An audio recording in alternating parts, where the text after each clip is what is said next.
Hey guys, Brandon Lynette here. This is Faith and Fire, God and Country. And I feel like we're going to kind of cover a lot really fast today.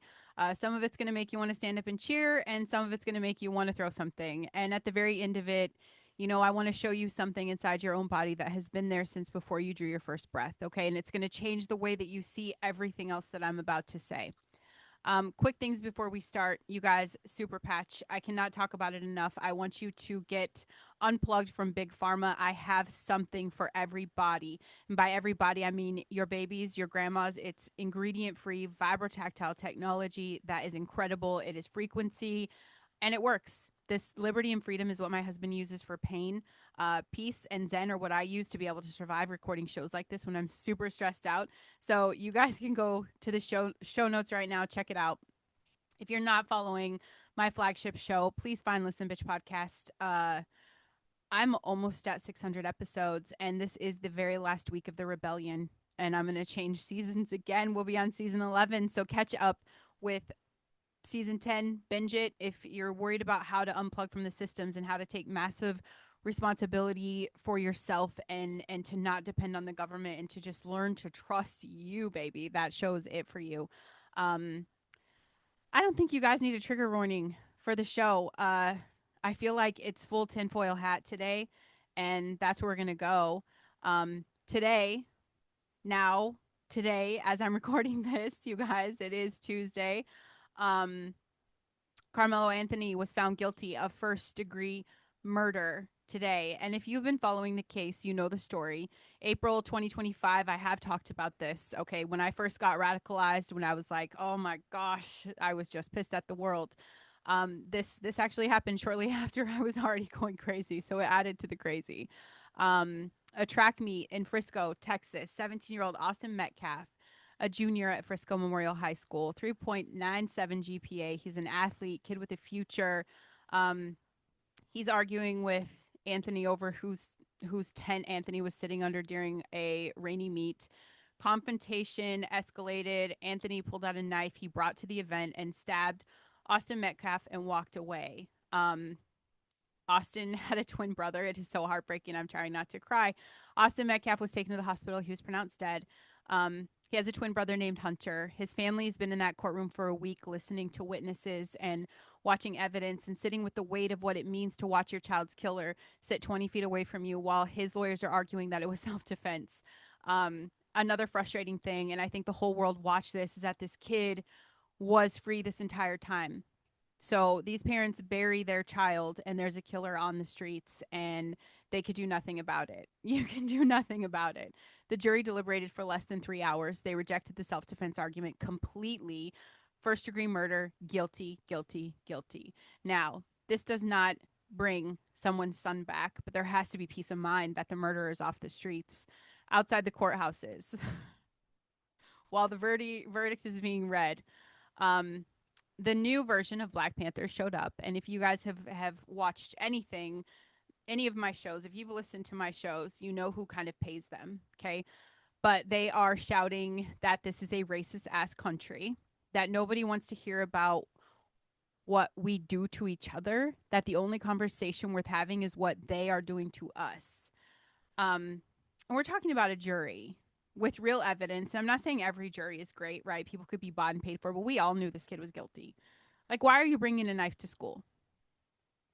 I homeschool and I know that shit's not legal. Like, everybody knows it's what not to do. And if this kid is really threatened, why would he continue to go to a situation he's not even in the track meet? These guys have real evidence. They have real witnesses, real legal process, delivered justice for a dead 17-year-old boy. And the response from certain circles was to call the entire country racist and imply the verdict was wrong. What I will say to that, Austin Metcalf's race did not determine his value. His 17 years of life, his twin brother, his parents, his GPA, his future that was taken from him at a track meet. That's what determined his value. God made him, God knew him, and 12 people in a jury box said this was murder and it will not be dismissed. There is nothing racist about it. That is justice. And Austin Metcalf's family deserved every bit of it. Proverbs 21:15, when justice is done, it is joy to the righteous, but terror to evildoers. Today, justice was done. Let that be a joy. Let it be a message that when a young man's life is taken, the country he lived in will not look away. And while we're talking about injustice, let me just tell you about a story that happened 4 days ago that I can't stop thinking about because it's the same story and it's also the opposite story. And together they tell you something important about where we are. Aaron Spencer, 37 years old, Army veteran, father. He lives in Lenoke County, Arkansas. October 2024, Aaron Spencer woke up in the middle of the night to the sound of his daughter's chihuahua barking frantically. He goes to check on his daughter. She appeared to be asleep. He looked closer. Someone had stuffed a hoodie around a stuffed animal and positioned it in the bed to look like a sleeping child. His daughter was gone. The man who took her was a 67 years old. He was Michael Fossler. Um, and he had pending charges, dozens of them, for sexual offenses against Aaron Spencer's then 13-year-old daughter. Okay. Dozens. He was out on bond with a no contact order, and he had snuck into the house in the middle of the night, made a decoy so her father wouldn't notice, and he took her. Aaron Spencer found her in Fossler's truck. He forced the truck off the road. After an altercation, he shot Michael Fossler and he called 911. So he was initially charged with second-degree murder. And this is where the story gets interesting because the county sheriff's office, the same office that arrested him for killing the man who was criminally charged with assaulting his daughter, had a detective on scene that night. That detective removed the dash camera from Fossler's truck, and somehow the evidence on that camera was not preserved. The battery was allowed to die. The settings were not maintained. The footage that Spencer's attorney argued would have cleared him was gone. Evidence tampering in an investigation of the man who protected his child from the man the system had already identified as a predator and then released on bond. Aaron Spencer looked at that system, the system that charged a predator with dozens of sexual offenses and let him go home on bond. The system that then charged the father who stopped him, the system that destroyed the evidence in the case, and he decided, I'm going to change it from the inside. He announced he was running for sheriff of Lenoke County while awaiting trial for murder. I have talked about him. I'm sure you recognize this story. He won the GOP primary in March against three-term incumbent, the same sheriff who had arrested him. He got 53% of the vote. 4 days ago, a judge dismissed all charges against Aaron Spencer, citing the evidence mishandling by law enforcement, calling it so egregious that dismissal of this case was warranted. The judge said a dismissal is an extraordinary and extreme remedy in any criminal case and found it was warranted anyway. So Spencer released a statement. He said, first, I want to thank God, as he should, my wife and my family, and I want to thank the people of Lenoke County who stood with us when it would have been easier to look the other way. He said, I won't forget it. His attorney said the father should have never been charged for protecting his child. We all agree. We all agree. But now Aaron is free, and he is now the Republican nominee for sheriff of Lenoke County, Arkansas. Of course I want him to win because I want that county to have a sheriff who knows exactly what this job and who this job is for. And the Bible has a name for what Aaron Spencer did, and I'll get there. But first, I'm going to connect this to something a little bit broader. Why are so many children accessible to predators in the middle of the night? Why are so many 13-year-old girls sneaking out of windows to be with men 5 times their age? Why are so many young people completely untethered from their families, from their communities, from any sense of identity or purpose or belonging? And I looked into teen takeovers today. It is a funny thing that came up the other day. I mean, it's not funny because I just read what it's about. Came up the other day, and now it since has been weighing on me a little bit.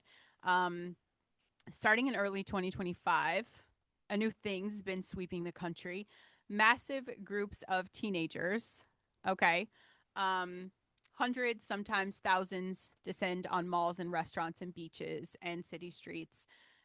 You would not be surprised to hear that fights break out. There's vandalism, there's theft, there's gunfire, there's people running for their lives in shopping centers. They are organized on social media. Increasingly, they are being spread through AI-generated flyers, professional-looking event announcements, designed very quickly and deployed fast, advertising takeovers of specific locations at specific times. The police find out about them because the flyers are public, and then they show up, and it's often overwhelming. DC's Navy Yard neighborhood, hundreds of teens, gunfire, robbery. Detroit downtown, gunfired, multiple detentions. Wisconsin's Bayshore Mall, hundreds of teens, fights throughout the property. 13 arrests, I think, happened in that case. Orlando's Icon Park, 1,000 teenagers, multiple arrests for battery on an officer. Chipotle in DC, screaming teenagers throwing chairs while customers scrambled for safety. You've got Tybee Island, Georgia. So many teens on a one road island that ambulances could not get through. Cities are implementing juvenile curfews, emergency measures. Lawmakers are convening task forces. Um, Unfortunately, the kids all look the same. It is such a statistic and it's heartbreaking. And I want to look at that. I want to ask the question that nobody in the mainstream media is even talking about. Who benefits from a generation of teenagers with no fathers at home, no accountability, no structure, no sense of community belonging, no moral framework, no productive outlet? Who can be activated by an AI generated flyer and turned into a chaos mob? Any American city on 48 hours notice. Because here's what I know about chaos: chaos is expensive to produce naturally. Spontaneous mass disorder doesn't actually happen that often, but organized chaos, chaos with a playbook, chaos that serves a specific purpose, chaos that creates the conditions for emergency measures and expended government authority, that has a history. The Cloward Piven strategy. They named this after two Columbia University professors from the 1960s. They explicitly argued for overwhelming public systems with chaos in order to force structural change. Create chaos. Then demand the solution you wanted all along, the solution that required the crisis as its justification. 1 minute of anger. You guys know this. 1 minute of anger weakens your immune system for 5 hours. 5 hours of immune suppression. The news cycle is designed to keep you angry. The teen takeover videos are designed to enrage you, be mad at the culture, at the teens, at the cities, at the parents' neglect, at specific racial groups, or whatever in the frame of the specific clip you're watching is happening. The COVID fear cycle was designed to keep you terrified. The manufactured outrage on both sides of every political issue is designed to keep your cortisol elevated and your immune system suppressed. A sick, scared, angry population is a very dependent population, a population who cannot think clearly, and a population that is easier to manage. And the teenage kids flooding the streets. I mean, they're growing up in a culture that stripped away every stabilizing structure. And what is that? The two-parent households, the faith communities, the meaningful work, the genuine belonging, and they replaced it with a phone screen and an algorithm that's designed to keep them dopamine cycling, and a media that keeps the racial baiting on fire. And you guys know that. I showed you the company that got exploited, the SLPC, whatever they are, who has paid everybody to continue the rage bait. Black Lives Matter paying white people and black people to rage bait. That's what they're doing. And then here we are making AI generated flyers and telling people to show up somewhere, and they do it because showing up somewhere with other humans, like, that's it for them. That's their inclusion. The rage is manufactured. Teenagers are real. Destruction is real. The people who will benefit from the chaos they create, it's not the teenagers themselves. The teenagers are useful idiots, okay? And why aren't we holding parents accountable? Because there's not an excuse in the world. And when I looked this up on different news channels, and I did, because that's how I check what's relevant, what's not. First of all, Google itself surprised me because they actually called it straight out.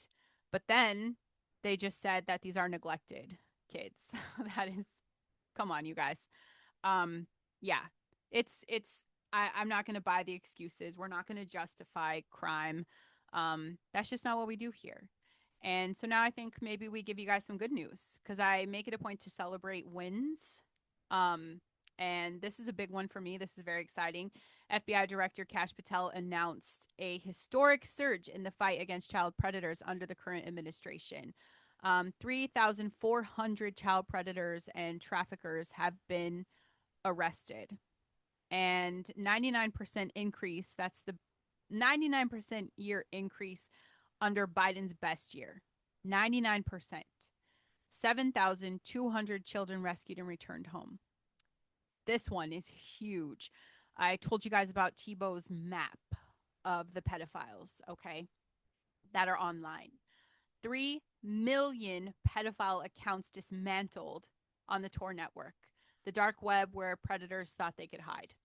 3 million. Now, it's probably the tip of the iceberg because we know it goes far beyond that. But Patel said, we went to the cyber community and dismantled 3 million pedophile accounts off the Tor network. Kids are being protected at levels that are simply unheard of. 7,200 children, real babies with names and faces and families who got to go home because someone showed up and did this job the previous administrations were not doing. They weren't doing. So do not let the noise drown things like this out. 7,200 children went home. That is what this administration doing the work actually looks like. Something else that just happened in the U.S., I believe, it was just June 3rd, United States Senate. Dr. Aseem Malhotra. We know I don't pronounce stuff correctly here, right? Anyways, a cardiologist, a peer-reviewed researcher. He's a man who initially supported the COVID vaccination and then he flipped the script, y'all. Changed his position based on his own data. He testified before Senator Ron Johnson's committee. The hearing title was Plausible Mechanisms of COVID-19 Injections Causing Cancer and Attacks on Scientific Publications and Research. His words to the Senate: millions may be in clear and present danger. He testified about documented mechanisms by which the Myrna COVID injections could interfere with the body's immune surveillance system. And you guys, that's the system responsible for identifying and destroying like cancerous cells before they develop into tumors. He documented suppression of scientific research on the topic. He documented attacks on peer-reviewed publications that raised the concerns. They shut everyone down and hid this. Senator Ron Johnson said it plainly. The FDA now fully admits the COVID-19 vaccines killed American children. I just want to sit with that. You know how many people we lost in this era? Because I remember being called dangerous and delusional and deadly for asking questions about what was being put in people's arms. I remember watching censorship, the deplatforming, the job losses for healthcare workers who raised concerns. I remember the medical boards threatening licenses. I remember people losing their jobs. I remember the social isolation of people who said, wait. I remember Brandy Vaughn, who founded a vaccine safety website, who was a former Merck pharmaceutical rep, who watched them hide safety data on Vioxx. She wrote publicly that if anything happened to her, it was foul play. Y'all, she was found dead by her 9-year-old son. And now a cardiologist is testifying before the United States Senate about plausible mechanisms by which these injections cause cancer. And the Senate's saying the FDA has admitted they're killing children. So, I mean, what is the thing? We can sit in the truth of this. We were right. People were right. The people who lost jobs, who lost friends, oh my God, who lost family. My husband's sister said that's the hill you guys choose to die on, that it was going to be our fault people died, and that she hoped we wouldn't get a bed in the hospital if we needed one. Hoped we would die. Haven't talked to her since. We were called conspiracy theorists and grandma killers. We were right. And the people who told you to comply, who told you it was safe and effective, who told you to stop asking questions, they were wrong. And some of them knew they were wrong. And they're still not being held accountable. But what is the truth? I know this has taken time. Everything's going to come out. The files are coming out. The hearings are happening. And the truth that was suppressed has a way of surfacing. It always has. And then just really fast, you guys, because this is a very clear example of why local elections matter than most people really understand. Okay, we're back in my state of Michigan. Gosh, I should probably stop confessing I live here. Okay. In Saline Township, Michigan, my current home state here. a $16 billion AI data center project backed by Oracle. Okay, we know Oracle and Chat. We know where they're from. We know what country they represent. I've told you guys that. Stargate infrastructure plans, they broke ground. This will be one of the largest AI data center like campuses in the entire United States. Let me just say this. The local government voted 4-1 against the required rezoning. 4-1, meaning the people's elected representatives looked at this project and said, hell to the no. We don't want this on our farmland. We don't want the level of water usage and energy demand in our community. So then what happens? The developer sued the township, reached a legal settlement, and construction is proceeding.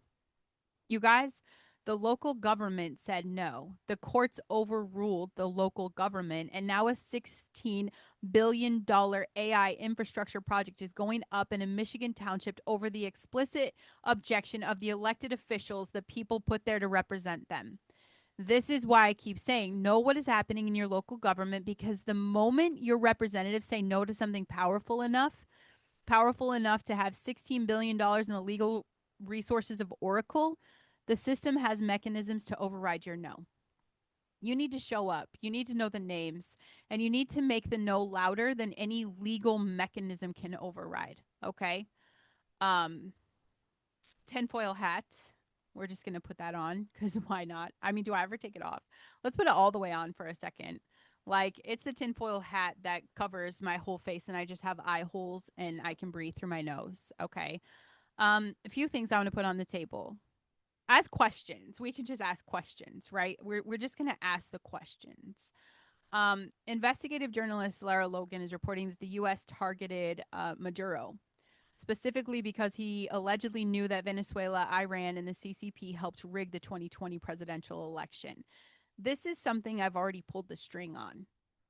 And there are other people in Maduro's pocket. And it's people that I think our president already knows were in Maduro's pocket. There is a high-level Venezuelan eyewitness now in custody who can provide details on the alleged foreign interface operation. This is Lara Logan reporting. Okay, she's been wrong before, but she's also been right before, and she's not someone whose claims I would really dismiss. And what she is claiming is that Maduro's capture was not just about Venezuelan narco-terrorism. It was about what he knew about 2020. So I just want you to pay attention to what is happening right now. Just continue to pay attention to that. I pulled the strings on the Maduro. I believe absolutely they were involved in this, and this is why so many people are mad that we have Maduro and that we captured him alive. And this is why so many people are mad about the current situation, because the truth is coming out and cockroaches are scattering. So I say continue to watch this and just ask the questions. Who does it benefit? Where'd the money go? Okay. And if you remember right, there were a ton of money drops to Iran, and we gave them stuff to make weapons also. Pay attention to that. I want to show you something about a woman named Barbara Mars Hubbard. Okay. She was a futurist, a conscious evolution advocate. She's connected to globalist think tanks and like elite circles and ideas about population control and evolutionary selection. She's given speeches for decades. In a recorded speech while describing human civilization, she said these words. And I've seen this. It's not an AI video, okay? I put it through the processor. She says her words, this is quote, and this is where I get put in jail for all of my live streaming here. The babies we eat, the food we eat, the wars we fight. And you can find the clip and you just decide for yourself. Was that a verbal stumble? The babies we bear, maybe, or the babies we raise, maybe coming out wrong, a Freudian slip, or is it something darker? I know, but I don't know. We know they're eating our babies. And I also know that phrase came straight out of her mouth. And I know who she ran with. I know what her circles promoted about reducing human population And I know that when I hear certain phrases from certain people in certain contexts, my ears go up. It's the little spidey sense, right? That's what they do. She just confessed it. Do we need more confessions? We already have videos, we already have files, we have it all documented. What are we going to do about it? I know that 1 minute of anger suppresses your immune system for 5 hours, right? We took that note, we jotted it down. So I'm going to give you the information. I'll just let you sit with it rather than really get hot about it, because staying grounded is the point of this podcast. And I'm going to show you something. Okay. And I've seen this before and I saw it again. I jumped on my X feed right now before I started recording, just looking for that little whisper, the quick Hail Mary to God, just present what we could talk about on the show. What do you want me to talk about? I want to show you something that has been inside of your body since before you were born. And it's something that God wrote into the cellular architecture of every human being on the planet. Something that no one in science class ever told you about, and that when you see it, you will not be able to unsee it. It is the cutest, most magnificent thing I've ever seen. Your body is held together at the cellular level by a protein called laminin. Okay? And write that word down, because um I just got distracted because Zoom popped up a note that I raised my hand on the show. That's really weird. Anyway, this little protein, you guys go look it up, okay? And go to image. So put laminin, LAMININ, into your little search. It's a large glycoprotein. It's a family of molecules that it anchors your cells to each other. It guides development and maintains the structural integrity of your tissue. Without laminin, your cells would not stay together, your organs would not function, and your body would literally fall apart. So, this structure has been studied, imaged, and mapped. And the molecular structure of laminin, the protein that holds the human body together, literally, you guys, is shaped like a cross. It's not sort of cross shaped. It's not like, oh, yeah, I guess I can kind of see how it's a cross. It's not vague in a way that you have to squint. It's a legit cross. The same shape that was on the hill outside of Jerusalem 2,000 years ago. The same shape that is on every church steeple. The same shape that people around the world wear around their necks as a symbol of the God who created them. God, that's his signature. Isn't that so beautiful? He wrote his signature into the very molecule that holds you together. That is just the greatest thing we could ever talk about right now, and that you could ever look up. You're going to just be obsessed. You're going to be obsessed with humans and life and your body and God and everything he's done.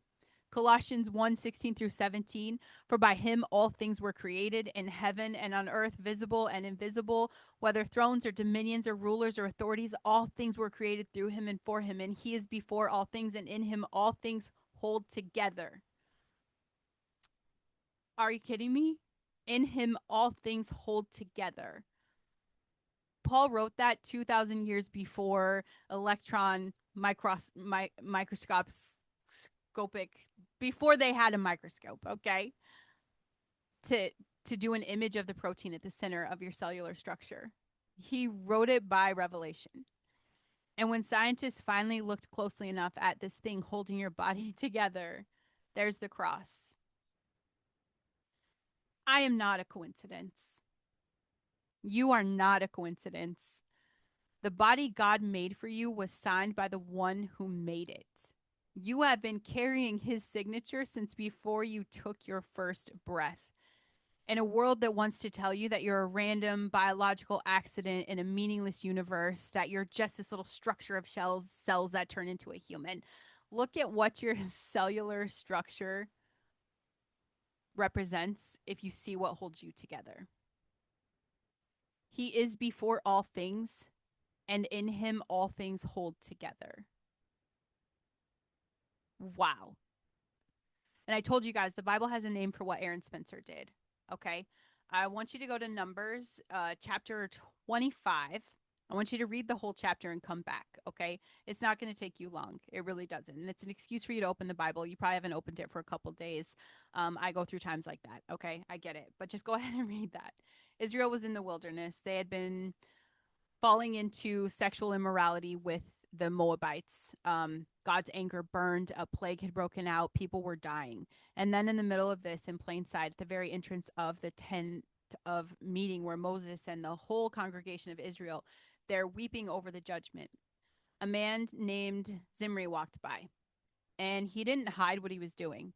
He openly, publicly brought a Midianite woman named Cosby into his tent. While Moses stood there, while the congregation wept, he didn't care about the law. He didn't care about the judgment. He was going to do what he wanted. And a man named Phinehas saw it, okay? He was the son of Eleazar, grandson of Aaron the priest, and he didn't call a meeting about it.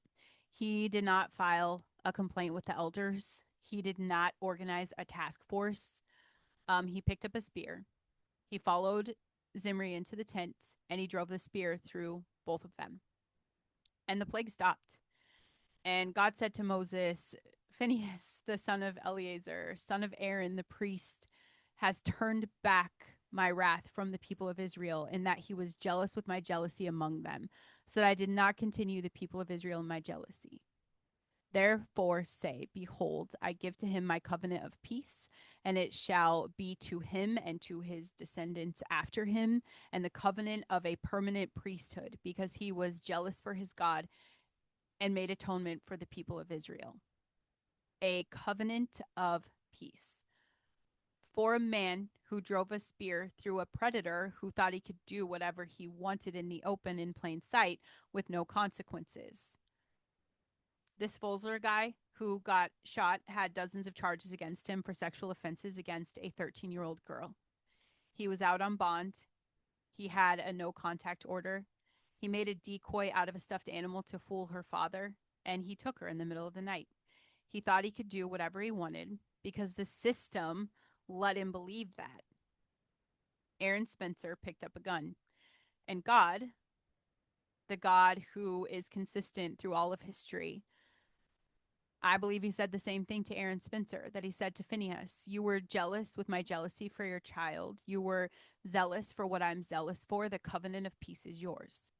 And the judge dismissed the charges. The people who elected him over the sheriff who arrested him. And he is now the Republican nominee for the top law enforcement position in his county. I'm not telling you to pick up a weapon and go handle things yourself. I'm telling you the God of Phinehas is the same God today. He's not changed his position on what happens to people who abuse children. He hasn't. He has not changed his view of the people who stand in the gap when the system fails.